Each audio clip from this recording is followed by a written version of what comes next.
All right, we're back. Segment 2 of the DNVR Nuggets podcast. We're presented by Bet365. Never ordinary. Use the code DNVR365. Download the app. Dude. Whatever the moment is, it's never ordinary at Bet365. Or on this podcast. Never an ordinary moment with Harrison Wind and Eric Wedum. What is happening today? Like, we are in clearly a simulation that's breaking down, correct? Obviously, yes, no. Like, it's election day. All of a sudden, everything's just falling apart. Cool. We get it. Yeah. Cool Very joke. cool. Very cool. First segment, we talked about what might happen in wake of this Aaron Gordon injury. It feels like Peyton Watson is the most likely guy to move into the starting lineup. He played well in a couple games filling in for Aaron Gordon when he was out with that dog bite last year. And he's played well with Nikola Jokic as well. Yeah. And also it just might be an opportunity for Peyton to really, start an ascension, which seems a little critical to the Nuggets' success this year. So maybe Denver can get that going right now. Maybe it could be more minutes for Zeke Naji, Julian Strawther, sliding into an offensive first starting lineup with Michael Porter Jr. at the 4.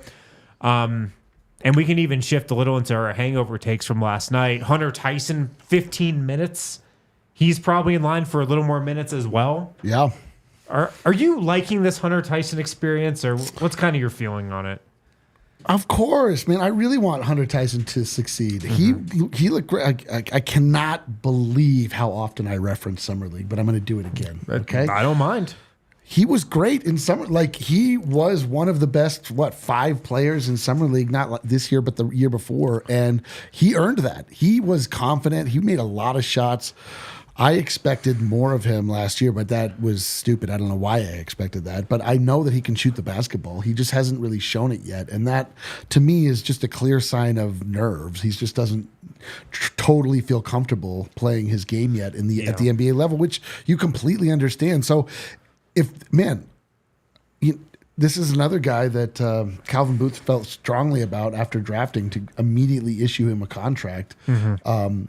He didn't do that with Calvin or with Pickett. He didn't do Jalen Pickett. Like, he didn't do that with everybody. Like, I think this guy can play. It's just I don't think he's really shown us quite yet. He still has a little nervous energy out there. He totally does. And how could he not? Yeah.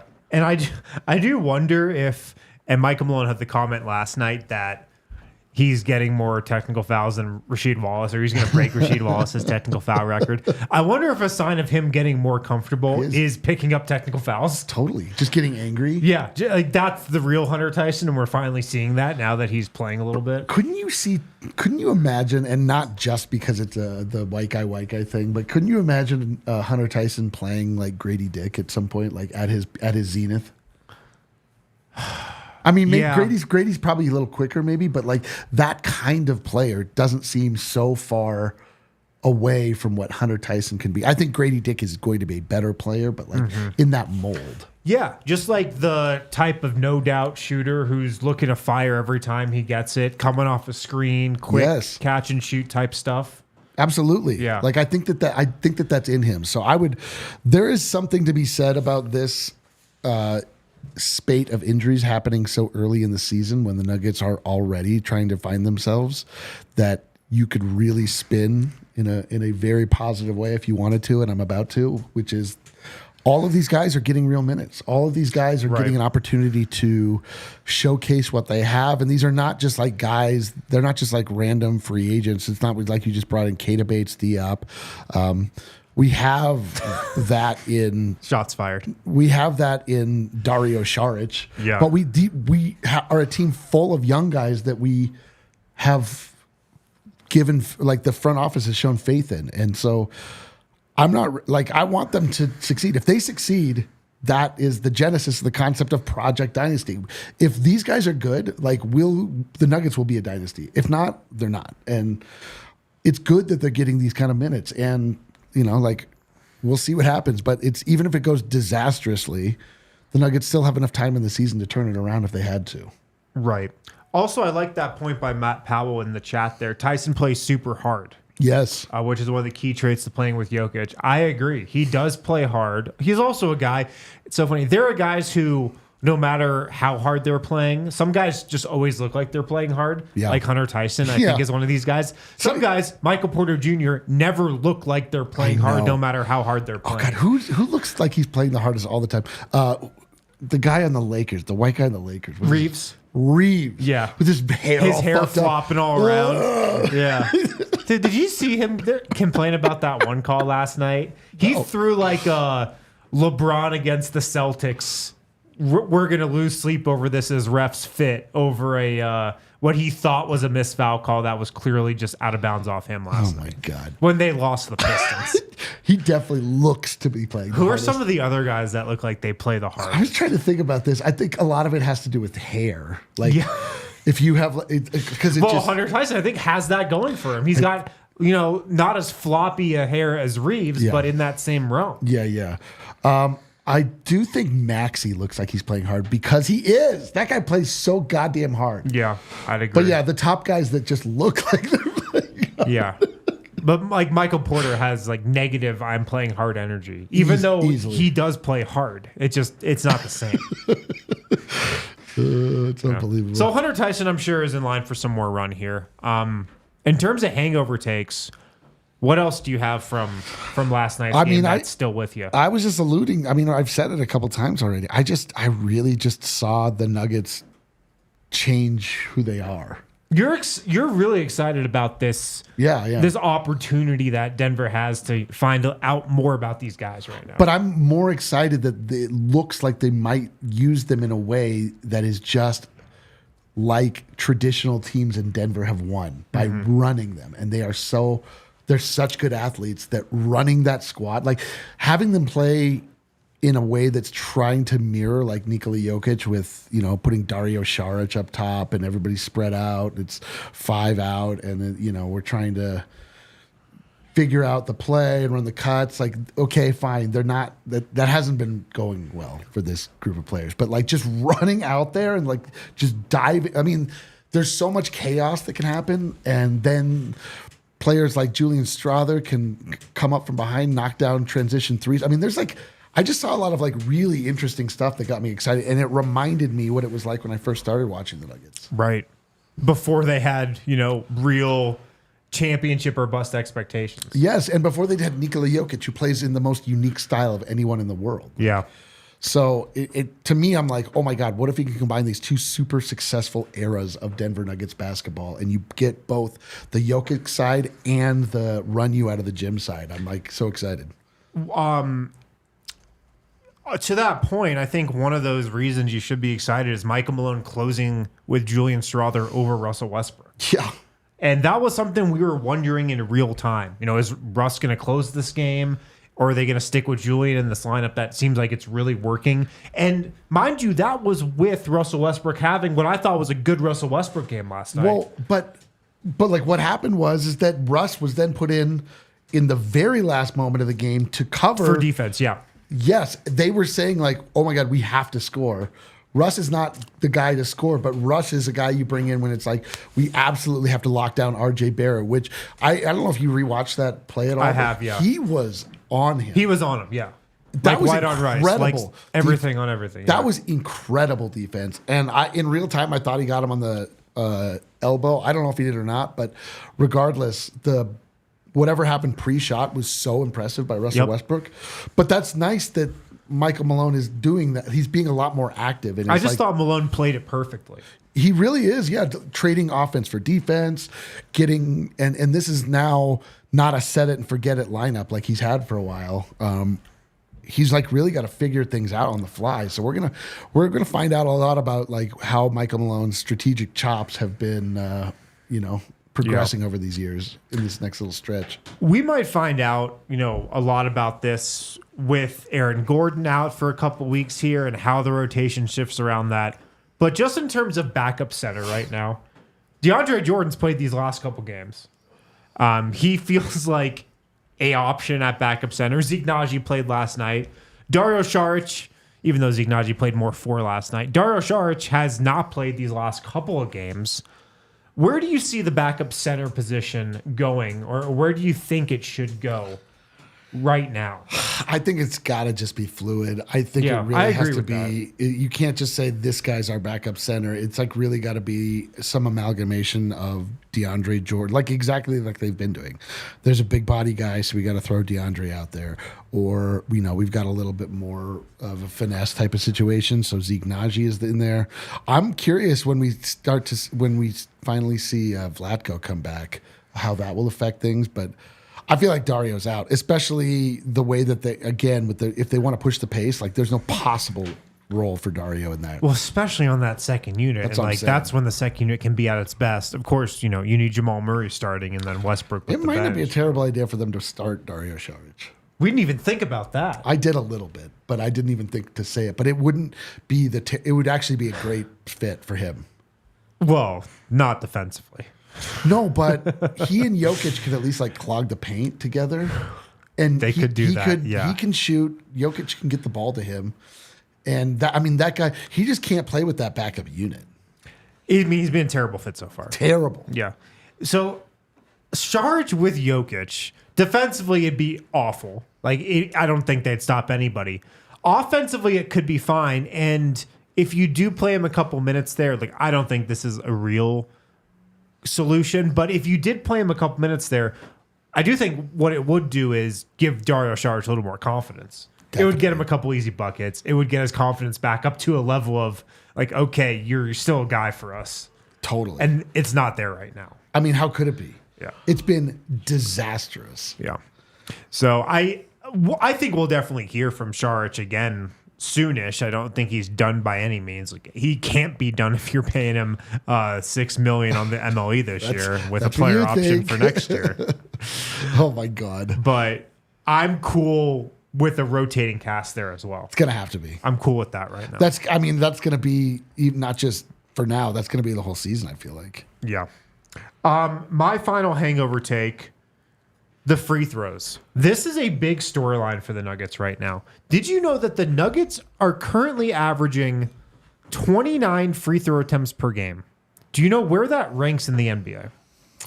I would say top 10. Third. Damn. The Nuggets are taking the third most free throws per game in the NBA. I feel as though I know why. The Los Angeles Lakers are number one. No surprise.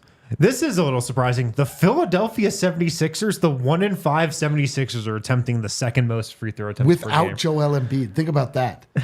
That's crazy. That's crazy. That man has poisoned that team. Yeah. They're still seeking fouls like that. No, the Nuggets are getting foul shots because they're taking it to the rack. And it's not even like the Nuggets are playing at a super fast pace. They're 17 in pace. They're taking it to the rack. Yeah. They're not like these other. I bet the lowest in the league is probably the Boston Celtics, like guys that just never even charge the lane at all. They're third to the bottom. Boston is 14th. 14th. Well, listen. The Thunder, funny enough, take the fewest free throw attempts per game in the league. Yeah, because Shea doesn't go for any contact. He doesn't touch it. Like, he's so elusive. They're elusive. And the Denver Nuggets are now, I mean, they got a ton of free throws last night because they just crashed the boards over and over and over. And they fouled out, what is his name? Pirtle. Jakob Pirtle. And it was massive. Pirtle was having the game of his life last night. And because they kept just charging, I mean, Julian Strawther went up and either on the foul that he knocked him out on or the one right before where he could have gone to the other side of the rim, but he stayed on the side of the basket where Pirtle was so that he would get fouled. It wasn't cheap at all. He just made him make a decision and he chose to foul him. So I don't see this stopping. So Russell Westbrook is attempting 5.5 free throws a game. That's the biggest reason why the Nuggets Charging free throw right numbers are so much higher than last year. Last year they ranked second from last. The only team that took more free throws than were the Charlotte Hornets. Jokic also up to 7 free throw attempts per game from 5.5 last year. Christian Brown 3 free throw attempts per game, up from 1.5 last year. And Peyton Watson, his free throws have gone up as well, 2.7 per game this season. A lot of that has to do with, last night he goes 7 of 9 from the line. Yeah. He took 1.3 per game last year. So a massive jump, and this is a great thing for the Nuggets. Great. Like, how annoyed have we been for so many years about how little they got to the line? Now they're doing it. This is another thing that harkens to the Nuggets of the past. Danilo Gallinari would get foul shot after foul shot after foul shot, and that's 57-win season. It's like a really deft strategy to just make teams make a decision as to whether or not they're going to foul you and force the issue. And it's like I definitely think this feels very sustainable. Yeah. Let's hit another break. On the other side, Marc Stein will join the show. ALLCITY's Marc Stein. That's right. And he had a report yesterday about the Nuggets could be a team to watch for Lonnie Walker. He's also going to bring us up to speed on his thoughts on Nikola Jokic and the state of the Nuggets. So a really good interview with Marc Stein that we will get to after this break. Guys, if you have any flooring needs, check out Empire today. You can get $350 off new floors with Empire today. They are the best in the business. They did our floors in Studio A. They did an immaculate job. Empire today is the best place to get new flooring. Nobody beats them on quality, service, and speed. Their philosophy is to help you find what you need, not overwhelm you with thousands of choices and substitutes. They have a virtual floor designer. It's a great way to see how new floors will look in any space. It's easy. You just snap a picture and instantly you can see how new floors will look in your home, your office, wherever you're putting them in. So this is only for listeners of this show. Empire today, you can get $350 off when you use the promo code DNVR. Restrictions apply. See empiretoday.com/DNVR for details. Nobody beats Empire Today on quality, service, and speed. It is the best place to get new flooring. Check out Empire Today. Get $350 off when you when you go to the website empiretoday.com/DNVR. Also, shout out to Miller Lite, our favorite light beer. I'm going to be enjoying some Miller Lights tonight. I'm going to take a Miller Lite bath. Yeah. Ding dong. It's time to get out the vote. The vote is Miller Lite. Miller Lite. They won the election. They won the vote. They keep it simple, undebatable quality, great taste, only 96 calories. It's a beer that strips away everything you don't need and holds on to what matters most. A light beer that tastes like beer. Less filling, only 96 calories. The original light beer since 1975. Miller Lite. It's the best out there. It's the light beer that we prefer. We've got it at the bar. Drink it all the time. Times change, but you can always enjoy the great taste of Miller Lite. Tastes like Miller. Time to get Miller Lite delivered right to your door. Visit MillerLite.com/DNVR, or you can find it pretty much anywhere that sells beer. Celebrate responsibly. Miller Brewing Company, Milwaukee, Wisconsin. 96 calories per 12 ounces. All right, and we're back here on the DNVR Nuggets podcast, presented by Bet365 Never Ordinary. Let's get to Marc Stein. Please. He spoke with our Adam Mars about Lonnie Walker. Could the Nuggets be a team to watch for Lonnie Walker, everybody's favorite available guard? Do you think they talked about us? Hopefully. Let's find out. Let's find out. All right, now we welcome in our colleague from DLLS Mavericks, as well as his fantastic Substack, which you can see in the description of this show, Marc Stein. Marc, 2 weeks into the season, how you doing? Adamades. What's up, man? Our weekly visit. Different pod this time, but our weekly visit. That's absolutely right. So you're going to see Marc Stein is joining me on the All-NBA show along with Tim Legler every week. This week, we skipped that, and we're going to go straight to the Nuggets show because I got Nuggets questions for you. In large part because you had an shocker. Well, you had a great report, and we're going to get to that in a second here about the Nuggets' interest in Lonnie Walker. But before we get there, I just wanted to ask your general impression of the Nuggets so far and what you make up of the team this year. Yeah, I would say they're off to a fortuitous 4-3 start. I don't think that's really being too hard on them. I mean, it could have been 0-5 in the worst case had they lost those two OT games on the East Coast. I mean, Jokic has been ridiculous, like as good as ever. I mean, the dude is, I realize I don't get to see him enough live. Like that's actually a flaw in my system. I should have asked ALLCITY for like a bring Stein to Denver for 10 days a year clause so I can get a couple home games. He's ridiculous. But, I mean, look, the injury concerns are already stacking up, but that's hardly unique to the Nuggets. That's been, to me, the most disappointing part of this season, that we've barely creeped in November. We talked about it last week on the All-NBA show. It's just, to me, it feels like every 5 minutes someone else is getting hurt. And it happened to the Nuggets last night. I'm watching them, watching the Mavs scuffle with Indiana, and the alert comes across that Aaron Gordon's been ruled out for the rest of the game. It's league wide. It sucks. There's no other way to say it. But I mean, I think when we talked way back before the season, I was a bit worried about Denver's situation because of seeing KCP leave without compensation, and would they have enough shooting?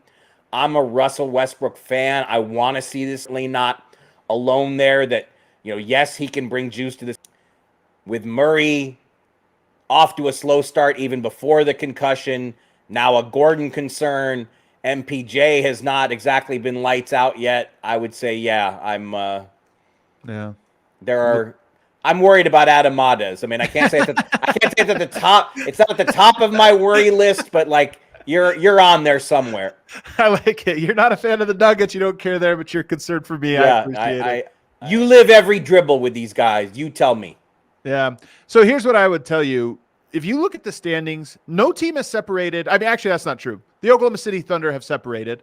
The Warriors are up there. The Suns are up there. The Warriors had a little bit of an easy schedule. Even Suns a little bit.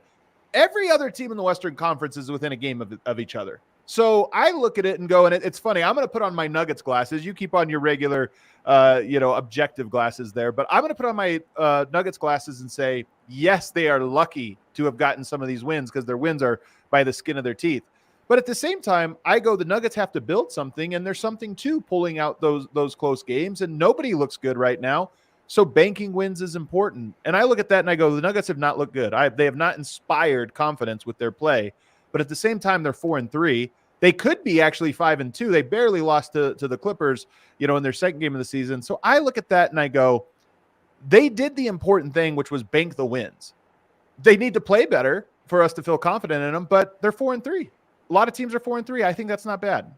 You raised the most important point, and I agree with you. There are a lot of look, where I live in Dallas, the Mavs are 4-3, and would that would classify as a disappointing start. Minnesota beats the Nuggets, then turns right around and loses to San Antonio. So the Nuggets are certainly not alone, but how good the Thunder look. Yeah, that is the foremost concern for any of these Western Conference contenders, because the Thunder look ridiculous. They are guarding us right now from, they're shutting everyone down. Like they are. It's almost not fair how much defensive firepower, if there is such a thing, if you can have defensive firepower. It's true. They do. They are overflowing with it. Yeah, they have too many defenders, to be honest with you. And I think, to be honest with you, because Nuggets fans are anxious right now, they're not inspired by the 4-3 start. And I think that the 4-3 start, if it was a regular year, it's whatever. They probably see what I'm saying, which is you just get wins. But the fact that there is this team that looks like they're in midseason form and is still getting a key piece of the rotation back, I think that's part of what's framing everyone's mind is Boston and Oklahoma City look a lot better than everyone. And they look so far ahead of all these 4-3 teams that I think that contextualizes how everybody's looking at it. Well, the Nuggets need some shooting. You referenced it. They don't have a lot of shooting. And you had a report earlier today that Denver has emerged as a, quote, team to watch alongside the Boston Celtics for Lonnie Walker's potential NBA return as the season unfolds. You've been on top of this all year that it's a weird year for the Lonnie Walkers of the year. There's a lot of Lonnie Walkers out there who didn't get picked up. He signed this weird deal in Europe where he has the ability to come over. As soon as anybody wants to take him over, he gets out of his contract and come over. So I think these types of signings are going to be a big part of the NBA season this year. But Lonnie Walker is a name that Nuggets fans want because he can shoot, or at least in theory, he can shoot. So how serious do you think this is? And kind of take me behind real quick what you're hearing. Yeah. So this story fascinates me. And, I've covering the European part of the game has been part of my job since I started. So like, this is a story one of the like things this. I love about you. Yeah. You're like me. You're a European guy. You like the European I mean, and story. this is such a unique story because you said it. For starters, how Lonnie Walker is not in the league is ridiculous. Like, the guy should be on a roster somewhere. But okay, these roster crunches happen every year. Somebody gets squeezed out of a job, and the way circumstances have worked to get, the circumstances worked against Lonnie Walker, but his agent George Langberg came up with this. It's a really interesting scenario. Everybody knew the Celtics were unlikely to keep Lonnie Walker out of training camp because it was going to cost $11 million, including the luxury tax penalties, for a minimum signing. So you understood why the Celtics didn't keep him. They wanted to keep him. They would have had to trade Jaden Springer. They couldn't find a deal to move Springer's salary off the books. And so with no trade, with nobody stepping up to take Springer's contract, there was no way to keep Walker now for the Celtics without it being really expensive. But the Celtics thought he would go to Maine in the G League and stay stateside. That wouldn't guarantee that Boston could get him. Any team in the NBA can sign someone out of the G League. Like, they're, only assigned players, teams only have control over players they assign to the G League. The Celtics wouldn't have been able to stop anyone from signing Lonnie Walker, but Lonnie Walker says, no, I've got this deal in Europe. I'm going to go to Žalgiris Kaunas in Lithuania, and they have given him, you don't see buyouts like this.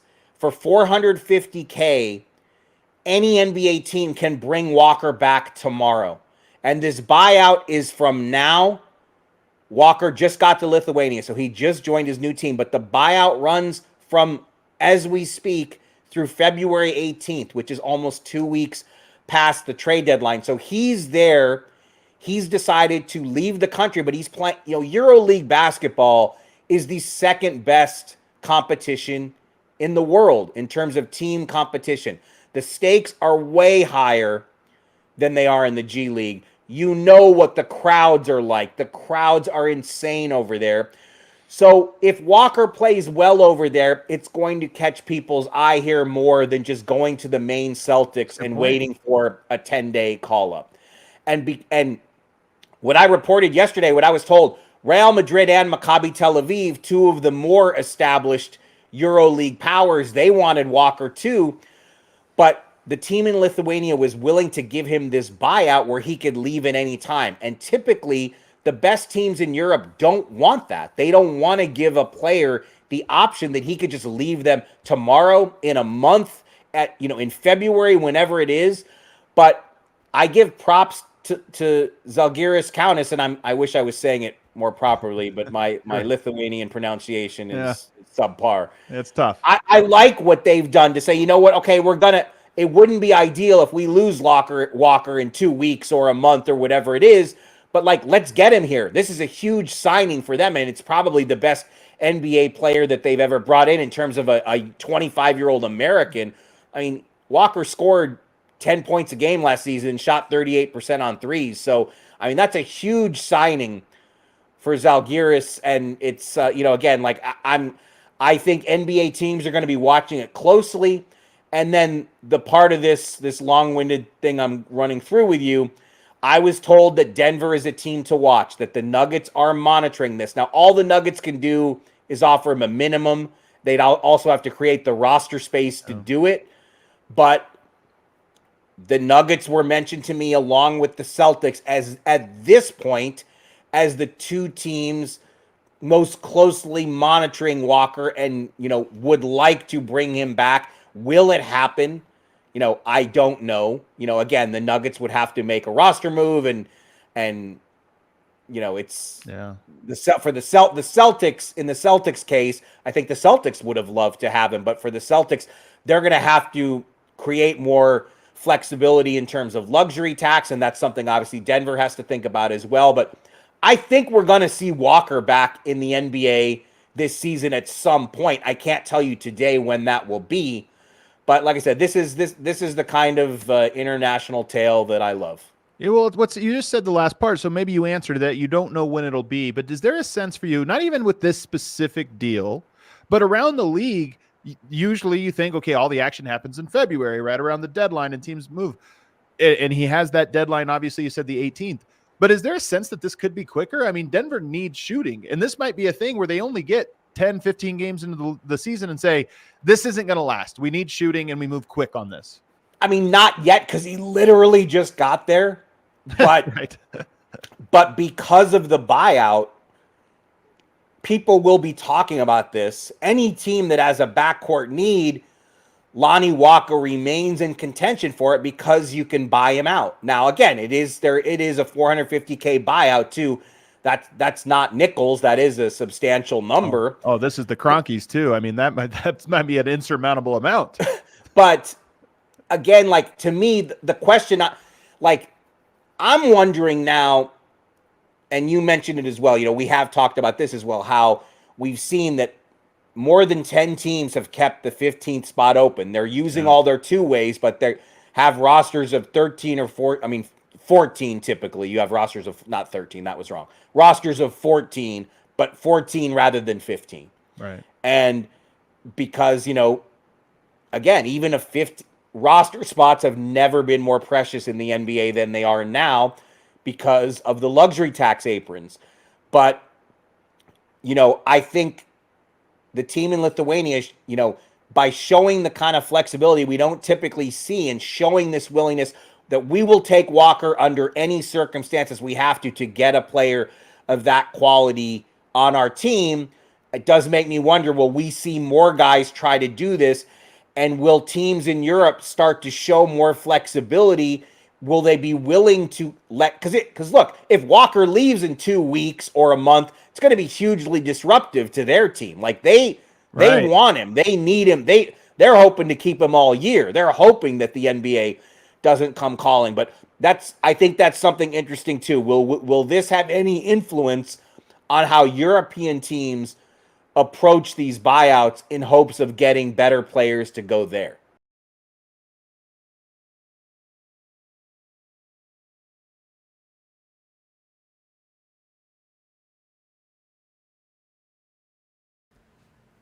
All right, great stuff from Marc Stein and Adam Morris there. Let's hit our final break and talk about UC Health and their Ready, Set, Co initiative. Very excited to partner up with our friends over at UC Health and their Ready, Set, Co campaign. Coach Prime wants to help you and other Coloradans be your healthiest selves as the Chief Motivation Officer of UC Health's Ready, Set, Co challenge. The goal of the challenge is simple: get Colorado back to its rightful place as the healthiest state. Here are some things to keep in mind when you're trying to get healthy, maybe trying to get a little more consistent sleep. 8 hours of sleep is the magic number. You gonna get a lot tonight? I might go to sleep at 8 p.m. tonight. I'm going to bed now. I might get 12 hours of sleep tonight, 8 to 8. That sounds good. You can use a sleep app if you sometimes have trouble with your sleep. It'll tell you when you're in your deepest sleep and, you know, when you're in your REM cycle, that kind of stuff, if you wake up during the night. So go to uchealth.org/ReadySetCo. Check out their Ready, Set, Co challenge. You can click the link in the show notes, like I said, or go to www.uchealth.org/ReadySetCo. Also, shout out to Red Hawk Roofing. Red Hawk Roofing. We love our guys over at Red Hawk. They've been with the DNVR fam for a while. So happy they're still with us. Red Hawk Roofing, they are the best roofers in Denver. We haven't really talked about their glow up.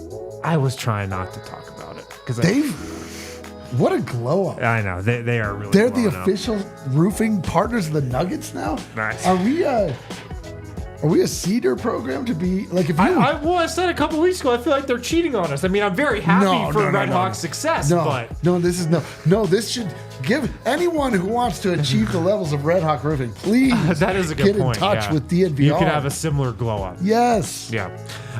They are the best roofers around. If you have any roofing needs, if you just want to chat about roofs and Denver sports, hit up Red Hawk Roofing. RedHawkRoofing.com, 720-771-8921. Tell them DNVR sent you. decades of experience, the quickest response time. They'll give you a free no obligation roof and property inspection and a free in-depth photo report for all inspections as well. Seriously, any roofing needs, home or business, redhawkroofing.com, 720-771-8921. All right, let's wrap up today to go back to Marc Stein and Adam Mares with some final thoughts on the Nuggets and the Western Conference. Is this the part where they talk about us or no? Yeah, that is an interesting one. And then with Denver, the other part of this that I think is so tricky is, I mentioned it, but the Kroenkes are not. There are some owners that will pay a premium to work the margins, maybe buy a guy out or, take on a contract. The Nuggets have 15 roster spots. They do have a guy in Jalen Pickett that seems like an obvious option to buy out or try to move along. I don't think a team would take him for nothing, and Denver doesn't really have any assets to give up to get rid of a guy. So then you ask, would they buy a guy out? And you're talking about the $500,000, I'm rounding up, $500,000 buyout from this Lithuanian team. And you might have to buy out a player just to open up a roster spot. And now you're talking about an actual commitment from the Kroenkes to get a guy who, we're talking about is probably an 8th or 9th man at best on the Nuggets roster. So to me, I hear this and I don't know. It doesn't feel like something I'm going to get my hopes up for. One, I like Lonnie Walker, but it's not like there's a perfect, he goes right here in the rotation. I think that part of this factors into the equation as well. But I also just don't see the Kroenkes spending the $5 million it might cost to acquire him. Yeah, look, he's not the dead-eye knockdown shooter. He's not like a guy who you throw him out there and he's going to shoot in his 40s from 3, which I think is probably what you would want on the team if I put you in charge today.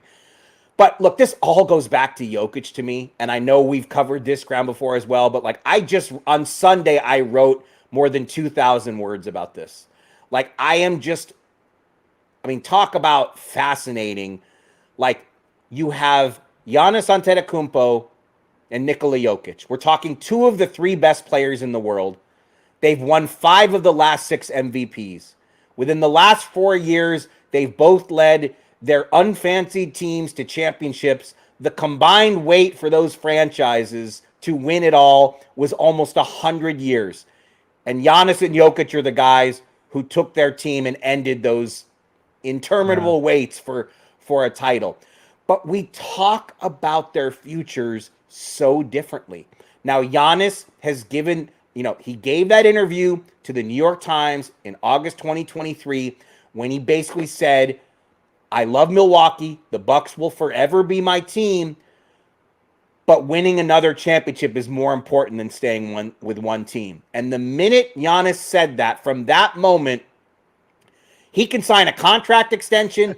He can profess his love to Milwaukee daily. It does not matter.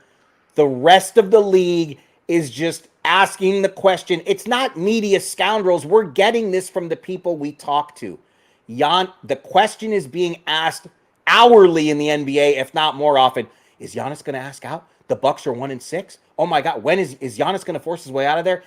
This is a constant topic. Then there's Jokic, who applies less than 0 public pressure to his team. And he just gave that one-on-one to my former ESPN teammate, Ramona Shelburne. Jokic doesn't do a lot of one-on-ones. And Jokic has multiple quotes in there saying, I'm fine with 1. People don't know what they have. He's got to be a dream for the Nuggets ownership and management. Because maybe he's saying different stuff behind the scenes. Could be. But outwardly, he is putting they are off to a bad start. They've got injuries. They've got clear holes on the roster. And Jokic is asking for nothing.